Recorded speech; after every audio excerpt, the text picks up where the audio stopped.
So that's where I understood అన్ని right పోర్షన్లో తీసుకోవడం. Portion control is very important in weight loss అనమాట. అది పోస్ట్ పార్టమే కాదు, ఎవరైనా నార్మల్గా అయినా వెయిట్ లాస్ అవ్వాలి అనుకున్న వాళ్ళు ఖచ్చితంగా పోర్షన్ కంట్రోల్ అనేది చేయాలి. ఒక ప్లేట్ తీసుకుంటే ఆ ప్లేట్లో మనము ఇంత కార్బ్స్, ఇంత ప్రోటీన్, ఇంత ఫైబర్, ఇంత వెజిటేబుల్స్, ఇవన్నీ మనం బ్యాలెన్స్ చేసుకున్నామా లేదా అనేది చూసుకోవాలన్నమాట. సింపుల్.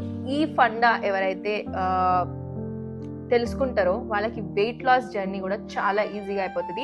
నా వెయిట్ లాస్ జర్నీ కూడా అట్లనే అయిందనమాట.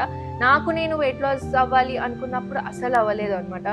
బట్ వెన్ ఐ అండర్స్టూడ్ ఈ పోర్షన్ కంట్రోల్ చేయాలి అన్నప్పుడు చాలా ఈజీగా నా వెయిట్ లాస్ అనేది తక్కువ అయిపోయింది. అట్లనే నా బేబీ వెయిట్లో కానీ, నా మిల్క్ సప్లై కానీ ఎలాంటి చేంజెస్ లేకుండే ఇట్ వాజ్ ఆల్ పర్ఫెక్ట్ అనమాట. సో ఎగ్జాంపుల్, నేను ఎట్లా తీసుకుంటుండే నా డేలో ఫుడ్ అనేది నేను మీకు చూపిస్తాను.